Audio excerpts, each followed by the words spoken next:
pasar con ustedes una clase extra. Ustedes me dicen cuándo, la pasamos en PowerPoint porque es ácidos nucleicos. Justo cae la siguiente semana con uno de los grupos el feriado. Entonces decía si se podría tal vez este sábado, cosa que ustedes ya tengan todo para estudiar. Lo conversamos si quieren ya en el grupo. Espérenme un ratito, acabo de ingresar a todos los que me faltan. Ay, ay, ay, ahora.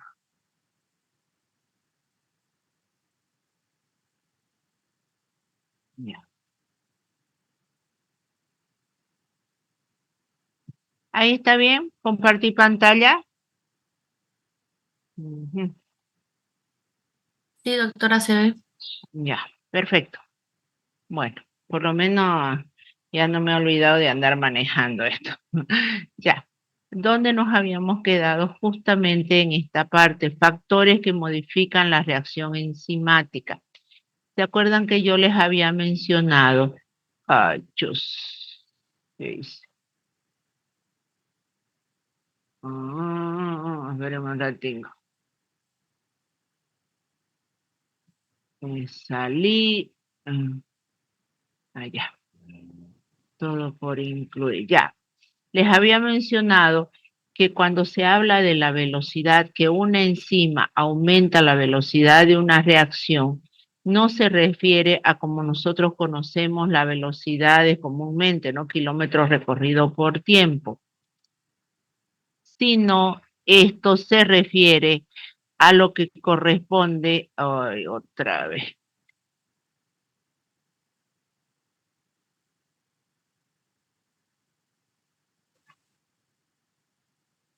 ya, me va a ser difícil incorporar a los demás, no sé qué está pasando, ya. Entonces, esto se refiere a la velocidad, no se refiere a la velocidad recorrida por un auto, lo que nosotros conocíamos, sino se refiere a la cantidad de sustrato perdido y la cantidad de producto formado. Así se mide la velocidad de unas enzimas. Muy bien, entonces veamos cuáles son los factores que modificarían la reacción enzimática.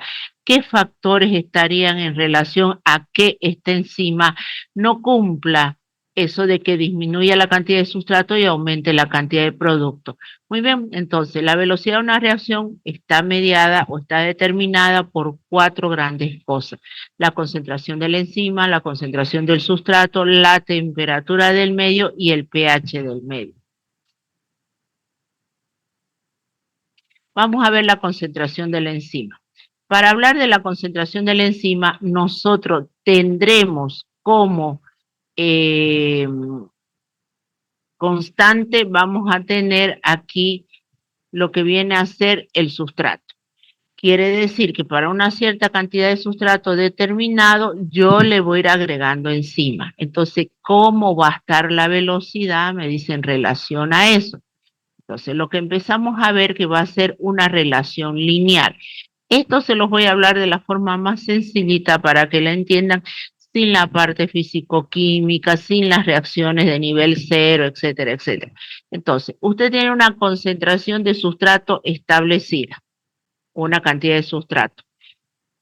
¿Cuándo se va a aumentar la velocidad de una reacción química? A medida que yo le vaya agregando la concentración de la enzima. Si yo no tenía nada de enzima y concentración de sustrato establecida, le voy agregando, ahora le voy a ir agregando la enzima. ¿Qué sucede con la velocidad de la reacción? O como dice la actividad enzimática, va creciendo. Y es lógico, y es la manera lógica. Tal cual como decíamos nosotros, si tengo A y B, que son los reactivos, los sustratos, le agrego una enzima, rápidamente voy pasando y obtengo el producto P. Muy bien. Exactamente lo mismo acá le dice. Usted tiene una concentración establecida de sustrato, estándar, y yo le voy a ir agregando la enzima, que espero que la velocidad vaya aumentando. Entonces, ¿cómo lo llevan a una gráfica? Existe, dice, una relación lineal entre la velocidad de la reacción y la concentración de la enzima. A medida que le voy agregando la enzima, la velocidad va a aumentar. Muy bien, eso es lógico. Ahí no hay mucha complicación. La complicación viene que es realmente lo que ocurre en nuestro cuerpo, que es la concentración de sustrato, yo la voy variando frente a una cierta cantidad de enzima. Y eso es lo lógico. Lo que nosotros variamos, por ejemplo, es, hoy consumí una gran cantidad de hidrato de carbono, entonces tengo el sustrato necesario para una gran vía metabólica que es la glucólisis y me genera energía. ¿Sí? Para una determinada cantidad de enzima, que es la que nosotros tenemos en el cuerpo, lo que ahora vamos a variar es el sustrato. ¿Qué me dice y cómo se expresa esta concentración? Ahora, fíjense que a medida que yo le voy agregando sustrato para una cantidad de enzima determinada, miren ustedes, ahora le voy agregando para una concentración de sustrato, obviamente establecida, ahora le voy agregando la enzima. Me dice que la velocidad de la reacción va aumentando, fíjense ustedes, hasta que llega un momento que se hace estándar, o perdón, se hace constante, dicho de otra manera. No porque yo le agregue mucho sustrato, no porque yo le agregue mucho sustrato, voy a tener grandes velocidades de una vía. No, para atrás. Ay, se me está yendo para adelante. Ya, otra gráfica. Aquí está. La constante de Michaelis es aquella que me dice, cuando alcanzo para una cierta concentración de sustrato, yo alcanzo la mitad de la velocidad máxima, esa es la constante de Michaelis. Es única y característica de cada enzima. Y eso es lo que tiene que establecer esta gráfica, así de la manera más sencilla para que usted lo entienda. Bueno, ahí está, todo lo que les he expresado también aparece aquí. Obviamente que les está diciendo algo. En condiciones, dice ahí, en condiciones definidas de pH, temperatura, etc. Entonces, la constante de Michaelis tiene un valor fijo para cada enzima y sirve para caracterizar. Bueno, esa es la segunda, lo que viene a ser la segunda expresión el segundo factor que me involucra en cuanto a la velocidad. El tercer factor es la temperatura, que me dice cuál será la temperatura óptima a través de la cual la enzima pueden trabajar. La temperatura óptima habla de los 37 grados centígrados o nuestra famosa temperatura corporal. Aumentos de temperaturas superiores a 40 grados, ¿a qué me va a llevar? A una desnaturalización, vale decir rompimiento de la estructura. No se olviden que las enzimas son proteínas y todo lo que habíamos hablado de proteínas se traduce acá. Entonces, si yo tengo la temperatura por arriba de 40 grados centígrados, lo que voy a provocar es terciario, y si la temperatura alcanza valores arriba de 40, lo que voy a hacer es desnaturalizar. Al momento perder la actividad enzimática. Entonces, ¿cuál es la temperatura óptima? 37 grados centígrados. Y bueno, y obviamente que aquí le dice también, no existe actividad enzimática a un cero absoluto. Seguro que sí. El pH.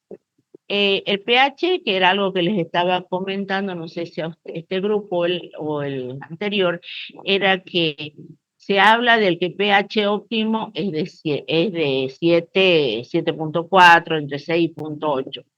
Pero no nos olvidemos que existen enzimas que funcionan o trabajan a diferentes valores de pH, que fuera del 7.4 o fuera de la actividad de 6.8. ¿Quiénes son estas? Cuando hablamos nosotros de la fosfatasa alcalina, estamos hablando de valores realmente que escapan de este valor de pH. Si hablamos de la...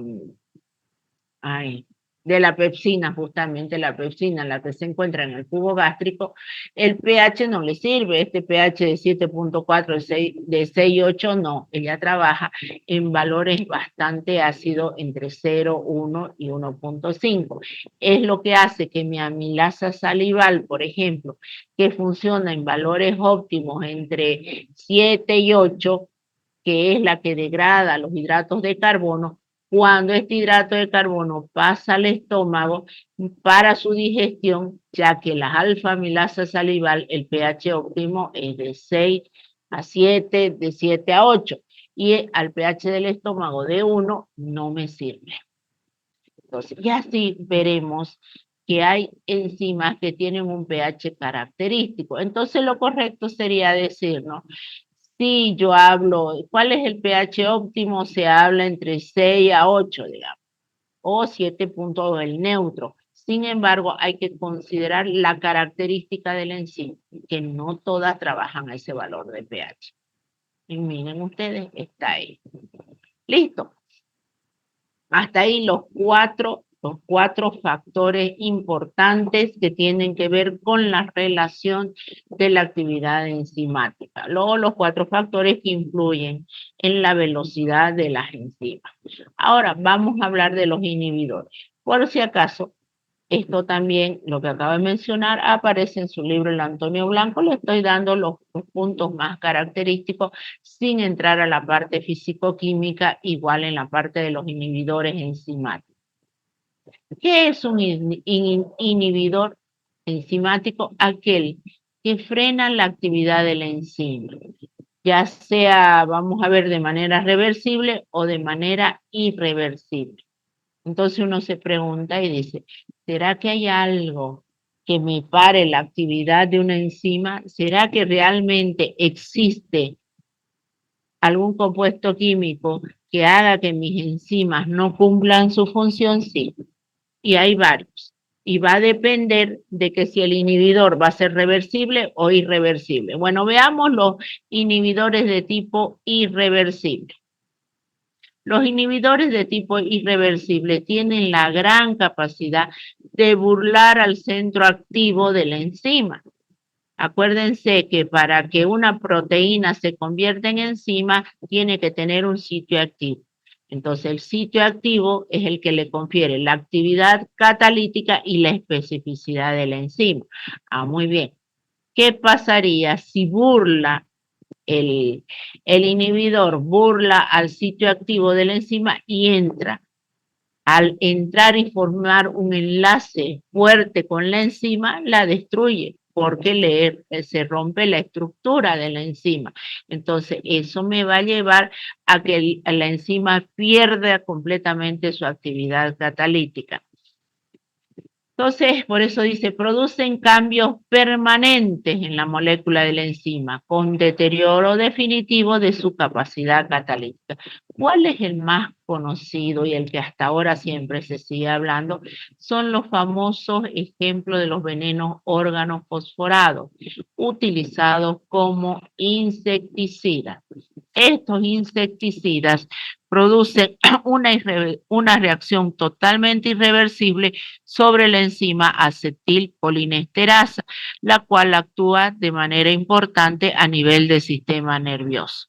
Bueno, muy bien. Estos venenos organofosforados se unen totalmente a esta enzima y matan su actividad, lo cual me lleva, obviamente, a que yo voy a tener una inhibición netamente irreversible. Estos venenos organofosforados ya hace mucho tiempo se han quitado del mercado a nivel de para matar o los insectos de manera insecticida, utilizarlos como insecticida para la sección de la producción. No se olviden que yo, agricultor, siembro una gran cantidad de algún tipo de, no sé, de alimento y tengo que cosechar, pero si entra la plaga y se come todo lo que son mis plantines, obviamente que no voy a cosechar nada y voy a tener una gran pérdida. Entonces, para eso existen ciertos venenos que se le agregan, ya sea alrededor de la planta, ya sea sobre la planta, para protegerla de esto. Bueno, lamentablemente, ya estos venenos organofosforados que han sido utilizados como insecticidas, en la mayoría de los países no se utilizan a raíz de esta actividad.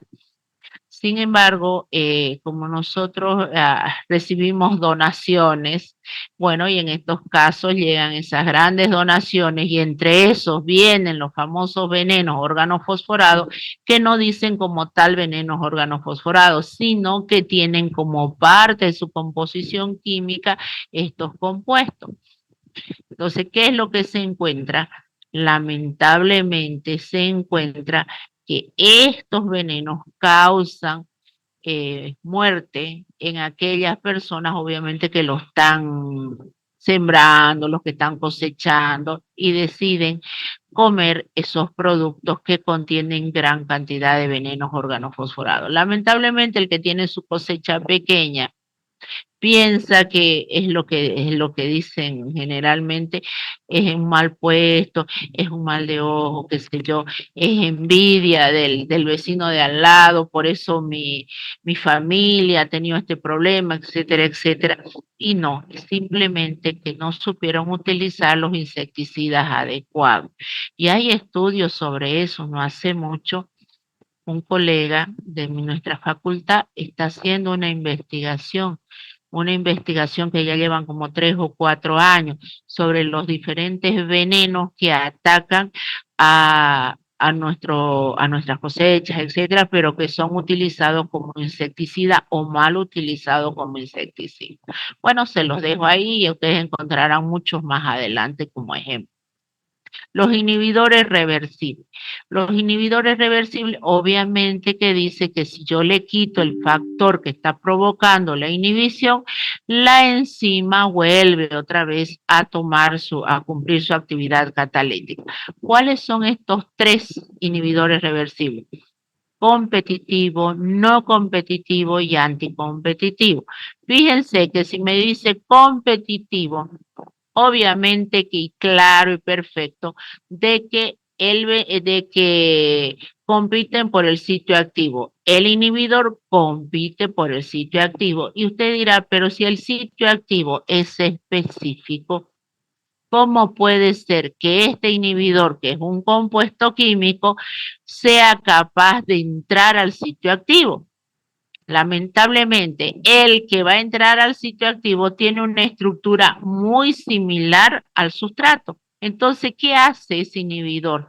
Burla totalmente a la enzima, entra al sitio activo y ocupa ese sitio activo en vez de que entre el sustrato. ¿Cómo yo hago el efecto para que vuelva? Inicialmente tengo que aumentar la cantidad de sustrato. Al aumentar la cantidad de sustrato, lo que yo estoy consiguiendo es ganar el sitio activo en vez del inhibidor. Entonces, eso se llama inhibidores de tipo reversible. Bueno, aquí está, compiten, tengo el sustrato y tengo el inhibidor. El sustrato no puede entrar al sitio activo porque el inhibidor gana el sitio activo. Entonces, ¿cómo logro que que sea reversible aumentando la concentración de sustrato? Estos inhibidores competitivos, entonces, ¿qué van a lograr? La velocidad máxima no cambia, pero sí la constante de Michaelis. ¿Por qué? Porque yo voy a necesitar mayor concentración de sustrato para alcanzar la mitad de la velocidad media. Entonces, miren aquí, bueno, si la pueden entender un poco las gráficas. Entonces, esta me dice que es sin inhibidor y esta es con el inhibidor, de tal manera que la velocidad no me va a cambiar. Lo que me va a cambiar es la constante de Michaelis. Ven que aquí aumenta la concentración de sustrato para yo poder alcanzar la actividad catalítica. Ahí tenemos. No es más. Para nosotros no nos sirve más que esto, claro y sencillo. Los inhibidores no competitivos, ¿qué me dice? Así como su nombre dice, no le interesa el sitio activo. No, ellos se van a unir a la enzima en otro lugar completamente diferente. Miren ustedes, este sustrato ingresa al sitio activo y este es el inhibidor. El inhibidor calza en la enzima en otro sitio. ¿Qué se imaginan ustedes que va a provocar ahora sobre la actividad enzimática? Va a provocar que la actividad catalítica se haga lenta. Es como si usted tuviera que caminar con una gran mochila en la espalda que lleva 10 libros. Su actividad o su caminar se hace lento. Lo mismo sucede acá. Este inhibidor, ¿qué es lo que va a provocar? Va a disminuir la velocidad máxima sin modificar la constante de Michaelis. Si la constante de Michaelis es la concentración de sustrato necesaria para que se alcance la mitad de la velocidad máxima, eso es, me dice esto. ¿Se va a modificar? No, porque la concentración de sustrato, si ustedes, otra vez, si ustedes ven, el sustrato ingresa, no nadie le quita su sitio activo. El problema es que este inhibidor, que puede ser una molécula grande y pesada, se une en otro sitio activo, lo cual me va a llevar a que la actividad de la enzima se haga lenta.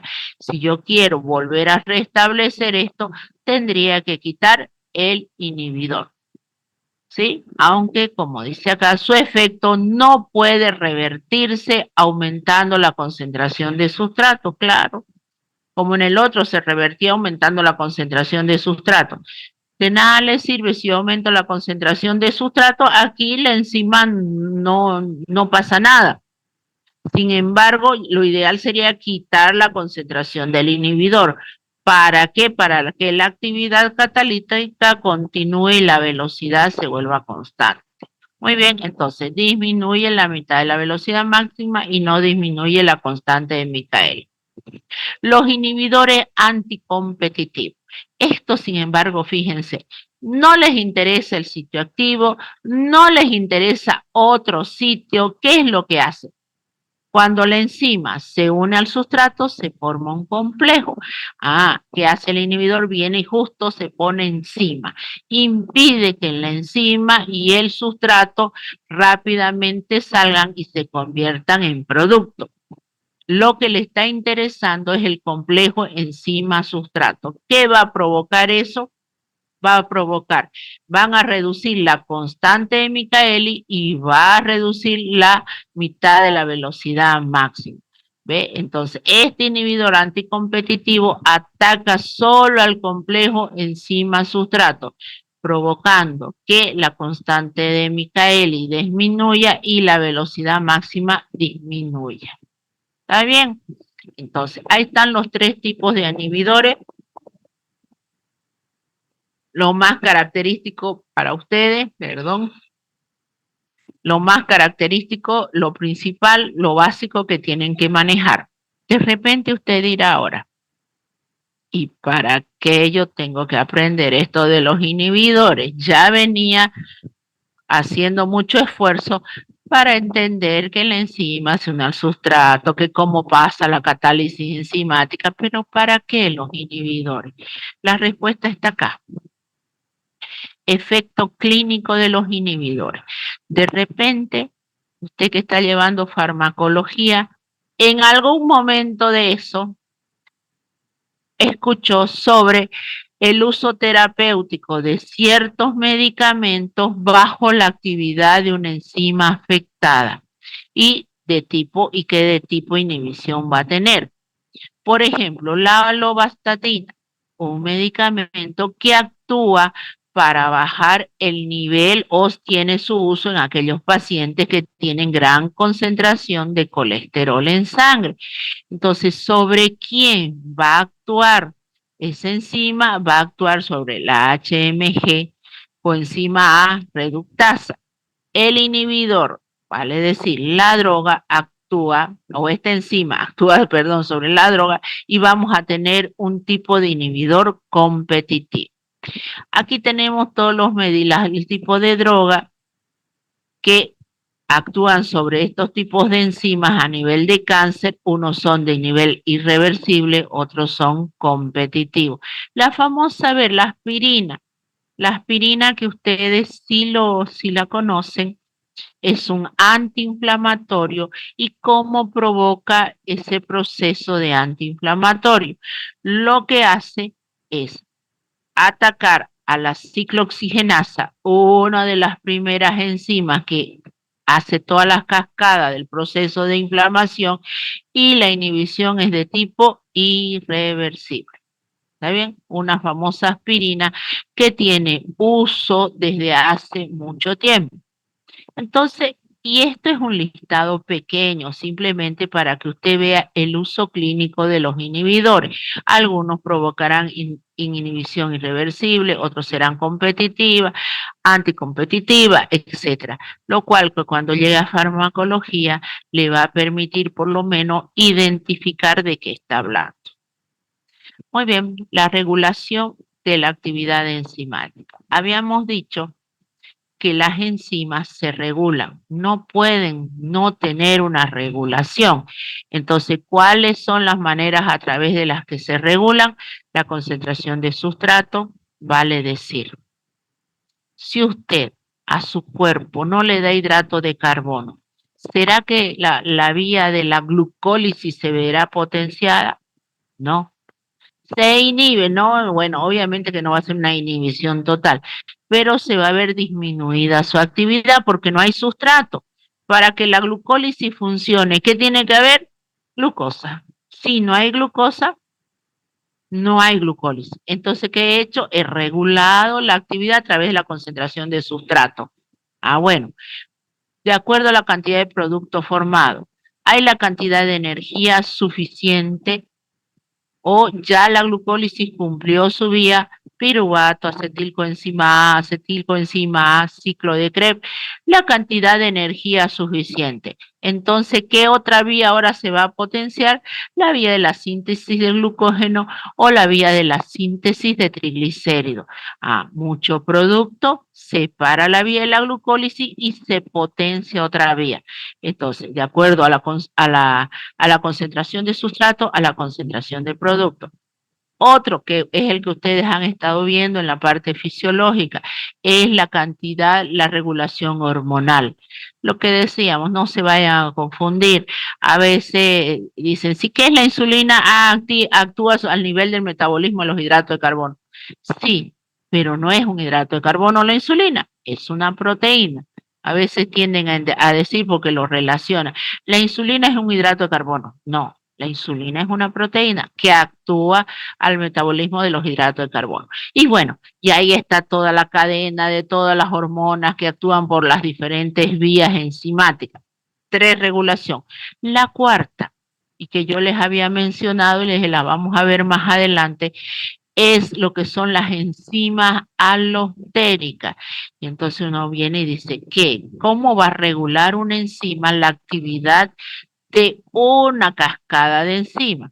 Las enzimas alostéricas se caracterizan porque aparte del sitio activo, tienen otro espacio donde va a ir un compuesto químico o modulador químico. Tienen otro sitio. Ese modulador químico va a tener la capacidad o aumenta la actividad de la enzima o la disminuye.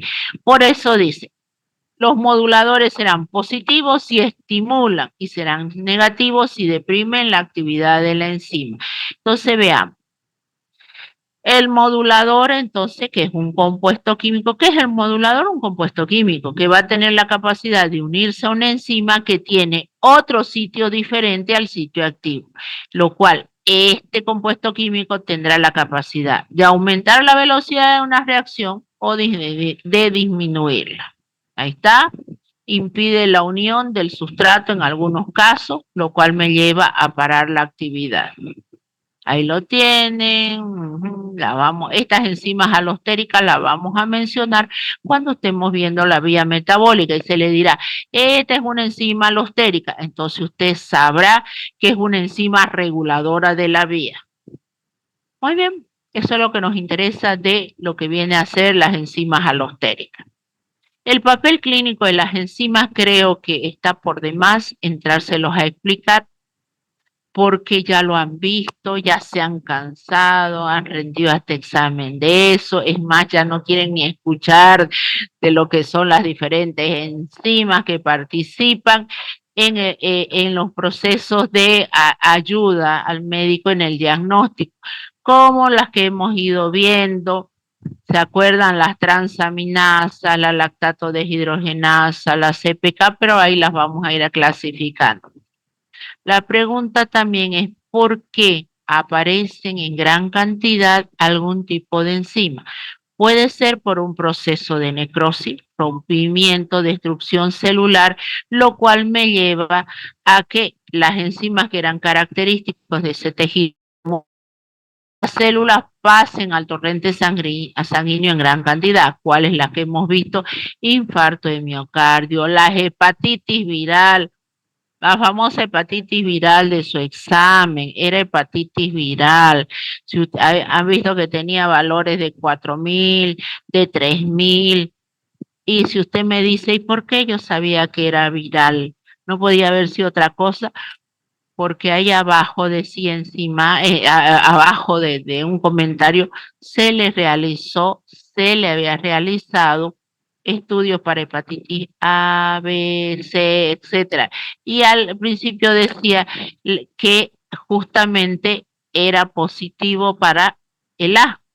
Entonces lo que tenía era una hepatitis viral, obviamente con algunas otras características, pero lo principal era la hepatitis viral, lo que me había provocado, ¿no es? Grandes cantidades, valores altos de transaminasa y valores altos de bilirrubina. Pero bueno, eso para comentar. La permeabilidad también puede ser aumento de permeabilidad, dice que puede ser un principio antes de lo que va a venir la necrosis, es lo que hablábamos también, la famosa salida de las transaminasas. Sobreproducción. Se pueden dar la sobreproducción de ciertas enzimas, obviamente en procesos de neoplasia. Menor eliminación cuando hay obstrucción, entonces lo cual me impide la salida de las enzimas. Incremento de células inflamatorias. Bueno, eso se da en los líquidos como pleurales, acíticos, exudados, etcétera, que son pruebas de laboratorio que también se realizan para identificar si lo que se está saliendo es un exudado, qué es el líquido que se está investigando. Creo que eso lo ven en bacterias. Muy bien. Origen de las enzimas en el plasma. Y ahí tenemos algunas. Algunas aparecen directamente en plasma, un listado. Muchas de ellas ya las conocen. Por eso le decía, ya yo sé que están cansados de ver todas estas enzimas, pero ahí está la enzima y su funcionalidad o su uso diagnóstico. A las famosas enzimas del perfil cardíaco, ¿se acuerdan? Ahí están los cuando aparecen, etcétera, que me van a permitir monitorizar, dice, la mejoría del paciente o valorar la magnitud de la lesión. Esto era lo importante, los días en los cuales los picos aparecen máximo y va desapareciendo la enzima. Bueno, las isoenzimas es otro término que ustedes tienen que manejar. Fíjense su concepto. Son enzimas, tienen distinta estructura molecular, aunque su función biológica es similar, muy similar. Estas diferencias de estructura se traducen en ligeros cambios en sus propiedades, ligeros cambios, de forma que cada isoenzima se adapta perfectamente a la función que debe realizar. Así, podemos observar las siguientes isoenzimas, de las cuales algunas la conocen. Isoenzima, que me va a permitir estar o establecer en el tipo de tejido de que estamos hablando, del compartimiento celular donde actúan y del momento concreto del desarrollo del individuo. vale decir, son isoenzimas características de ciertas etapas que esas generalmente no se las cuantifica en laboratorio. Aquí lo mismo, el concepto, que es lo básico que tenemos que manejar, y me habla de las isoenzimas de la lactato deshidrogenasa. ¿Se acuerdan cuando se decían cuáles son las enzimas, por ejemplo, que favorecen en el perfil cardíaco? Aparecía la lactato deshidrogenasa, pero también se decía cuál es la enzima, no hablábamos de isoenzima, cuál es la enzima, una de las enzimas que contribuye al perfil cardíaco, la lactato deshidrogenasa. Pero si usted iba a la función hepática también decía cuál es la enzima que puede contribuir a medir la actividad hepática o la función hepática. Hablábamos también de la lactato deshidrogenasa.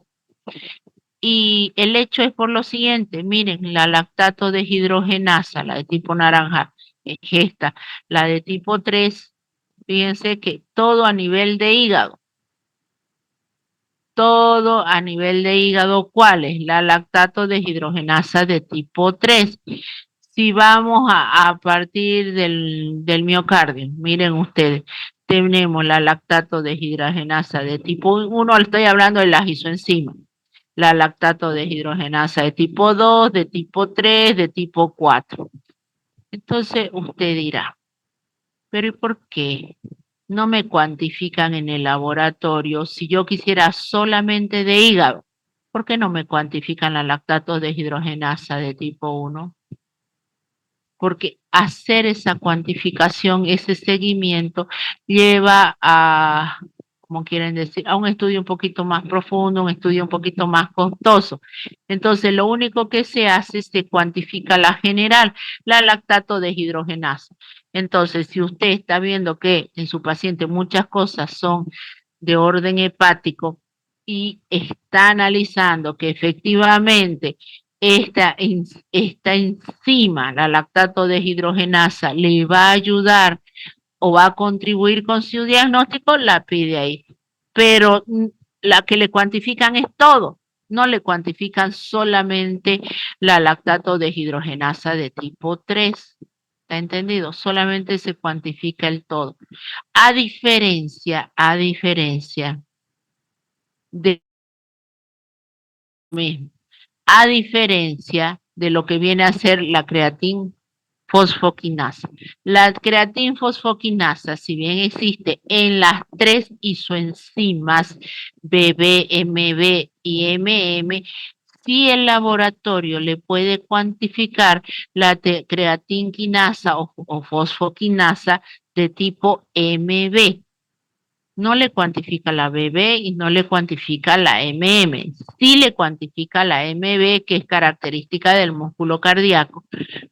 Pero si el laboratorio no tiene y solamente tiene el CPK, creatinfosfoquinasa, CPK, ¿qué quiere decir? Que están las tres. Y si ya apareció alto de alguna manera con su clínica, usted puede corroborar que hay un problema a nivel cardíaco. Porque esta, sí, son las tres, ¿no? Pero si se le aumenta el total y se ve que la clínica está en relación, entonces usted sabe que el que está alterado es el MB. Ah, pero el laboratorio sí cuenta con la CPK-MB, bueno, pues mejor para usted.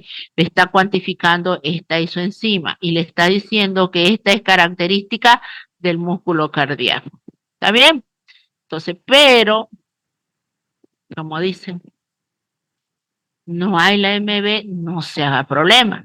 Pide la CPK, nomás que de seguro si está aumentada y usted está seguro que también la alteración viene por este lado, no hay problema. Tranquilamente puede contribuir a su diagnóstico. Listo. Bueno, ¿qué horas son? Me falta entonces, espérenme un ratito.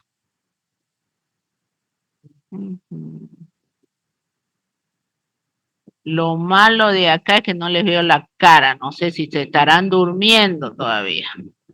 Allá por lo menos les miraba la cara, ¿no ves?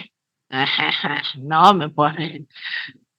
Ay, ay, ay, ay, a ver, no me está. Allá. Este es el último tema. ¿Cambié de imagen? ¿Cambié imagen? Sí, doctora. Ya. Ácidos nucleicos. Es el último, es bien corto, no tiene ningún grado de dificultad y está también en su libro. La ventaja es que de aquí a ustedes no les interesa nada de las estructuras, pero las vamos a poner. Perdón que a veces esto me presiona el lado que me duele. Ya. ¿Qué son los ácidos nucleicos? Aquí no se me confundan, no se me van a confundir en ácidos nucleicos, en nucleótidos y nucleósidos. Eso es lo básico. Los ácidos nucleicos, ¿cuáles son? ADN y ARN. Hasta el cansancio, colegio.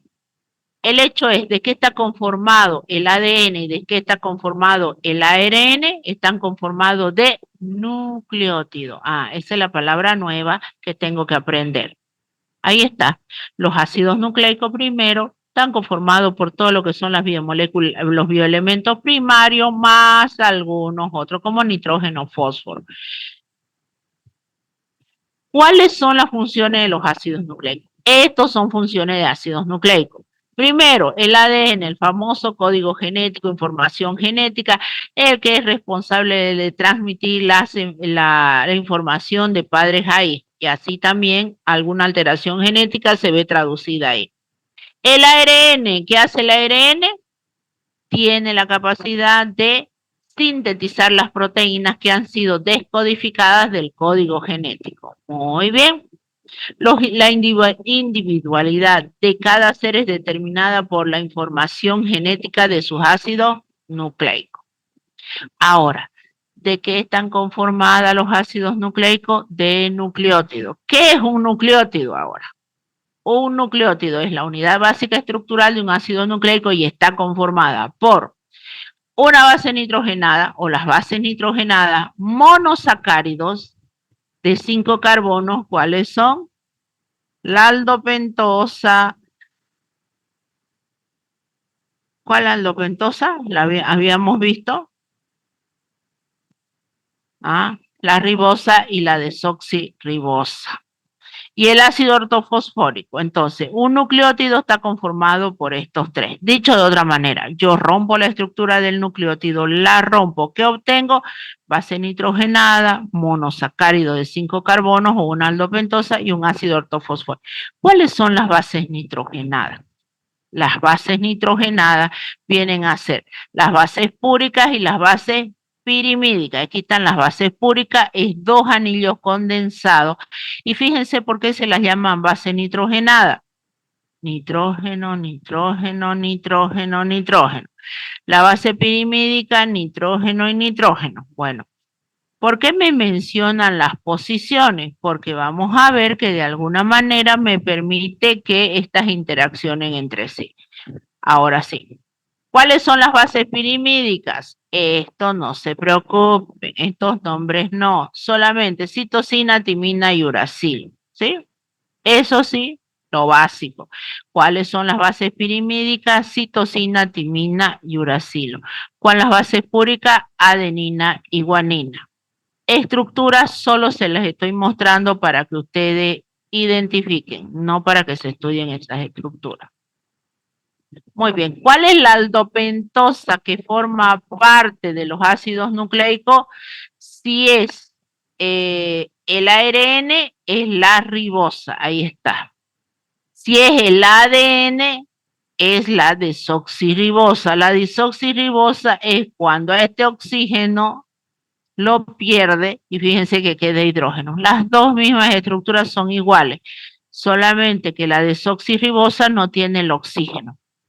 La ribosa y la desoxirribosa se unen al nitrógeno 9 de las bases púricas o al nitrógeno 1 de las bases pirimídicas. Las púricas. Por eso era esto, al nitrógeno 9 o al nitrógeno 1. ¿Está bien? Pues nada más era la numeración, ya. Ahora, entonces, un nucleótido se caracteriza aldopentosa, base nitrogenada y grupo fosfórico. Un nucleócido es una base nitrogenada y es un grupo y es una aldopentosa. No tiene grupo fosfórico. porque hay dos palabras, las cuales no se tienen que confundir, nucleócido y nucleótido. El nucleótido tiene base nitrogenada, aldopentosa y grupo fosfórico. El nucleócido, base nitrogenada, cualquiera puede ser, y una aldopentosa. Y aquí está para que se entretengan ustedes y miren. Si la base nitrogenada es adenina y la aldopentosa es ribosa, va a ser adenosina. Listo, eso es un nucleócido. Pero si a ese nucleócido le aumenta un ácido fosfórico, va a ser adenosin monofosfato. Ahí están los famosos AMP que ustedes tanto decían que era el AMP. Bueno, si a la adenina le agrego una aldopentosa de tipo desoxirribosa, desoxiadenosina, un grupo fosfórico de adenosina monofosfato. Toda vez que en el nucleótido aparezca este D, quiere decir que ese nucleótido es del ADN. ¿Entienden? Porque el ADN es ácido desoxirribonucleico. Entonces, toda vez que aparezca en el nucleótido este D chiquitito, le está diciendo, ese nucleótido es del ADN. Si no tiene este D, así como este, ¿qué van a hacer? Nucleótidos del ARN. ¿Está bien? ¿Está claro? Sí, doctora. Bueno, vamos viendo entonces. Ahora, no, en este grupo no fue en el anterior que me preguntaban, ¿y qué es el ATP? Me decían, el ATP es un nucleótido. Sí, un nucleótido. Adenosin trifosfato. Tiene 3 grupos fosfato. Adenosin trifosfato. Ahora, ¿se acuerdan cuando yo les hablaba y les decía, las proteínas están formadas por aminoácidos? Y los aminoácidos cumplen funciones por sí solos, lo mismo aquí. Los ácidos nucleicos están conformados por nucleótidos y los nucleótidos por sí solos pueden cumplir funciones, como el ATP. El ATP cumple función de energía. ¿Se acuerdan del AMP cíclico? Esto lo han visto hasta en sus libros. Aparece CAMP, es el adenosin monofosfato cíclico. Este cumple funciones a nivel del sistema nervioso, es un neurotransmisor. Y miren ustedes, la nicotinamida de nicotinamida, lo vimos, es una coenzima que proviene de una vitamina. Entonces, también es un nucleótido. Y ahí tienen, y ahí tienen. Entonces, los nucleótidos pueden cumplir funciones por sí solos, como cuáles, ATP, GTP, C o cíclico, AMP cíclico, FAT, NAT, que estos son energéticos, función neuronal, estos son ¿de qué tipo? Son nucleótidos de tipo de formadores de coenzimas, son coenzimas. Entonces, ahí tienen 1, 2, 3, 4, 5, 6 ejemplos de nucleótidos, porque una cosa es que me pregunten, y ahí yo no sé por qué siempre está la equivocación. Una cosa es que le digan, mencione los ácidos nucleicos y su función. Listo, ahí no hay problema, ADN, ARN y ponen su función, la que se acuerdan. Pero si me dicen, mencionen 2 nucleótidos y su función, caen ADN y ARN. No, no es ADN y ARN. Si bien es cierto que el ADN y el ARN están formados de nucleótidos, pero no son nucleótidos. Entonces, si a usted alguien le pregunta, ¿qué es el ATP bioquímicamente? Es un nucleótido, miren, es un nucleótido. ¿Qué función tiene? Generar energía. ¿Qué es el GTP, el guanosin monofosfato o guanosin trifosfato? Es otro nucleótido. ¿Qué función cumple? Igual energética que el ATP, solamente que en menor cantidad. ¿Qué es la nicotinamida de nicotinamida? Ahí lo está diciendo, nucleótido. Son nucleótidos. ¿Qué función cumplen? Ser coenzimas o ayudadores de la actividad enzimática, igual que flavin, adenin, dinucleótido. Creo que no hay como perderse, ¿no ves? Hasta las palabras dicen ahí, solamente que derivan de vitamina. ¿Y cuál es su función? Ayudar a las coenzimas. Listo. Los ácidos nucleicos. A ver, esto lo han visto en colegio hasta el cansancio, pero rápidamente lo vamos a repetir así. El ácido nucleico tiene dos hebras que se entrelazan entre sí. Ahí está, una que va de 3 a 5 y otra que va de 5 a 3. Las bases nitrogenadas están hacia el centro, lo cual me permite interaccionar entre sí a las bases nitrogenadas. Aquí me dice que el ADN es una molécula lineal de mucha longitud, eje transversal de 2 nanómetros. Esto no me interesa mucho. La molécula de ADN está formada así por dos cadenas de polinucleótidos enrolladas sobre sí mismas, donde las bases nitrogenadas se enfrentan entre sí y mantienen las dos hebras a través de enlace puente hidrógeno. Ahí está el enlace puente hidrógeno. Ese famoso enlace puente hidrógeno que lo veíamos en el tema de agua, miren ustedes, apareció en proteínas y ha aparecido en la estructura del ADN. Entonces, tenemos en cada una de estas hélices de la hebra está constituida por sucesión de desoxirribosas, desoxi, no va la ribosa, grupo fosfato, tendidos como puente entre carbonos 5 y 3 de una pentosa y el otro va en sentido contrario. Por eso se dice que son antiparalelas. En cada hélice van alrededor de 10 nucleótidos o 10 bases nitrogenadas, lo cual me permite que sea estable la estructura. Se dice que son antiparalelas porque una unión va de 5 a 3 y el otro de 5 a 3, pero en sentido contrario. ¿Cuáles son las bases nitrogenadas que participan aquí? Guanina, citosina, adenina, timina. El uracilo es característico del ARN. Muy bien, ahí está. ¿Cuáles son las bases nitrogenadas entonces que participan en el ADN? Adenina, timina, citosina, guanina. Esas son las características. Muy bien, otra vez lo mismo. Fíjense, la desnaturalización del ADN, ¿qué quiere decir? ¿La estructura se puede abrir? Sí, se puede abrir, se puede romper esa doble hélice, claro que sí. ¿Por qué? Porque son enlaces puente hidrógeno, son interacciones lábiles. Después yo puedo volver a su estructura general, claro que sí. Si la desnaturalización ha producido por un efecto de calentamiento, se enfría la estructura y tengo nuevamente el ADN. La hibridación, esa hibridación que nos muestran en la televisión, que dice una mosca, el ADN una mosca, se ha añadido al ADN de un humano y el que se formó fue el hombre mosca, no una araña, el hombre araña, tiene superpoderes. Lamentablemente en la vida real hasta ahora no es así. Un híbrido que nosotros conocemos, ¿vale? De diferentes especies. La mula, ¿no ves? Que viene de una yegua y el burro, si mal no recuerdo.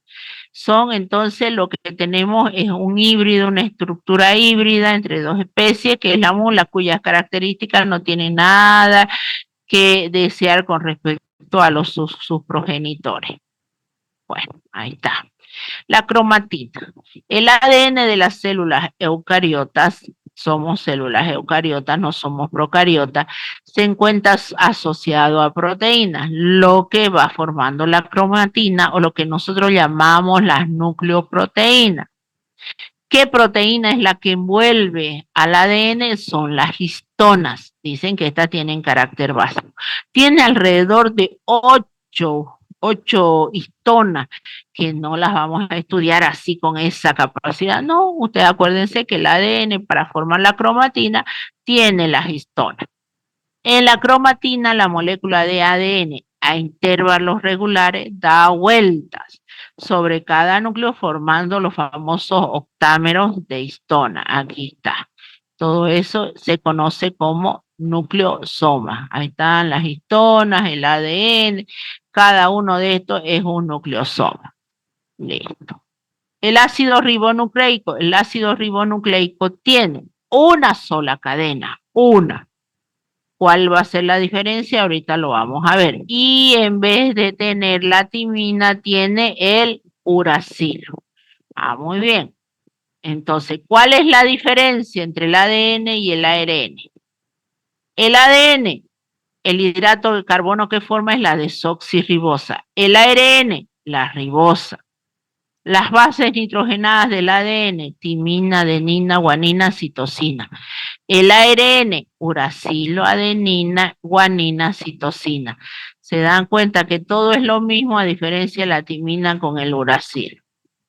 Entonces, todas las veces los nucleótidos, la diferencia va a ser que este va a ser D y este no va a tener la expresión D. ¿Se acuerdan lo que les mostré hace ratito? Y los tipos de ARN. ARN mensajero, ribosómico de transferencia y este último que todavía lo están investigando. El ARN mensajero, ¿qué es lo que hace? Lee el código genético para poder de alguna manera sintetizar lo que vienen a ser las proteínas. Traduce el código genético y obviamente que ahí le dice de la cantidad de nucleótidos en lo cual está formado. El ARN ribosómico es el más abundante, es verdad, es el lugar donde se sintetizan las proteínas. Y el ARN de transferencia es el que se encarga de llevar los aminoácidos al ARN ribosómico y allí se sintetiza. Entonces, muy sencillo, muy sencillo. El ARN mensajero traduce el mensaje del código genético. Muy bien, el ARN ribosómico es el lugar donde se sintetizan las proteínas y el ARN de transferencia es aquel que lleva los aminoácidos y se puedan sintetizar las proteínas. Transporta aminoácidos hacia el lugar de síntesis de las proteínas. Y el ARN nucleolar pequeño tiene menos de 300 nucleótidos, es rico en uracilo, interviene, dicen, el procesamiento de los ARN mensajeros en el núcleo. Algunos dicen que este no existe. Entonces, nuevamente, diferencia entre ADN y ARN. Esto por lo menos es lo básico que ustedes deberían manejar para que no entren con esa idea de que, dicen ADN y por ahí, no, es que era ARN, pero es lo mismo. No, no es lo mismo, ni bioquímicamente es lo mismo. Entonces no crean ustedes que, sí, la compañera, pongámosle, le dice, explícame la estructura del ARN. Y usted le empieza a explicar la del ADN. Dice, no, la del ARN, no, es que es lo mismo. No, no es lo mismo. Y ahí tienen las diferencias. ¿Cuál es una de las grandes diferencias? La base pirimídica, uracilo en el ARN y en el ADN, la pirimídica. Esta tiene doble hélice unida por enlace puente hidrógeno y la ARN tiene una. La aldopentosa del ADN es la desoxirribosa y en el ARN es la ribosa. ¿Los grupos fosfatos sufrirán algún cambio? No, ni idea, los grupos fosfatos son los mismos. 1, 2, 3, no hay problema. Esa es la gran diferencia. Y bueno, y aquí tienen los virus. Esto generalmente, esta parte de aquí se los puse como información en la época del COVID, porque tanto hablaban de todo eso, entonces se los puse, que hay virus que tienen solamente el ADN o el ARN. Y ahí está. Esta parte, solo información, porque pues ya era el momento, ¿no? Y se les colocó, ahora ni se acuerdan siquiera. Esto para que lo lean, cómo actúa el famoso virus del COVID. Ahí tienen cómo sale, cómo entra, eso solamente para lectura. ¿Está bien? Listo, vieron que no era muy largo, entonces no tenemos necesidad de pasar la clase del sábado. ¿Hasta ahí tienen alguna duda? ¿Ninguna? ¿Se durmieron? Claro, y yo no me enteré. Bueno, entonces con ustedes nos vemos el día miércoles de esta semana que viene porque el jueves es feriado, ese es mi inconveniente, ¿no ves? El jueves es feriado, con ustedes el miércoles y el lunes que viene, el 6 a mediodía, estaríamos rindiendo nuestro parcial de esto. Ténganme paciencia, ya les voy a entregar sus exámenes de laboratorio o por lo menos les voy a sacar el listado y ¿cómo se llama? Y tengo que también hacer la interpolación con las listas que me ha pasado David de la cooperación. Entonces, es larga la historia, es larga, pero lo estoy haciendo con calma. ¿Estamos? ¿Alguna pregunta? ¿Ninguna? Hasta Nos aquí vemos. sería, doctora, Sí. hasta aquí sería el tema para el segundo parcial con usted. Hasta aquí, hasta aquí. Tienen, creo, todo esto está en plataforma Moodle, ¿no ves? Sí, ¿Puede doctora. repetir la fecha del examen? El 6 de noviembre. A El ver. lunes 6 al mediodía, dijo, ¿no? Lunes, ¿no ves? Sí, lunes 6 de noviembre. No vaya a ser que me esté equivocando con la fecha. Sí. A ver. Ay, diciembre, es que. 6, lunes 6. Lunes 6. Ahí le comento que ya le voy a subir al grupo las fechas que ha lanzado ya comité, el Consejo Facultativo en relación a lo que ha hecho el ICU y dice que meter notas, la metida de notas es hasta el 26 de diciembre. Es decir, más sencillo, hasta antes de Navidad, porque una vez antesito de Navidad ustedes saben que cierran las puertas de la universidad. Eso lo sabemos todos. Antes de Navidad, chun, se cerró la puerta y recién volvemos el 9 de enero, 10 de enero. Y para entonces, si usted no tiene sus notas, ahí se quedó. Entonces, por favor, teníamos que introducir notas hasta el 23, hasta antes del 24. Me voy a fijar bien la fecha y les voy a mandar más o menos en coordinación con ustedes como lo hemos venido haciendo. ¿Estamos de acuerdo? Pero tenemos que meter nota hasta antes del 24. Se los mando lo que han subido el Consejo Facultativo a todos nosotros los docentes. No es que me estoy inventando. Eso implica que más de uno de mis colegas debe estar preocupado con sus exámenes. Y ustedes no les va a quedar otra que ponerse a estudiar. Feriado, ponerse a estudiar. Y ponerse a estudiar porque van a tener que rendir seguro hasta 2 exámenes en un día. Lo que sí se puede hacer es moverle las horas. Si usted me dice, no, es que a las 12 no se puede, quizás a las 7 de la mañana, yo no me hago problema. Yo voy a las 7 de la mañana y les tomo el examen. Bueno, les voy a mandar la fecha para que las vayan mirando. Nada más hasta ahora, nos vemos entonces. Se cuida. Gracias, doctora. Hasta luego. Chao, hasta luego. Doctora. Chao.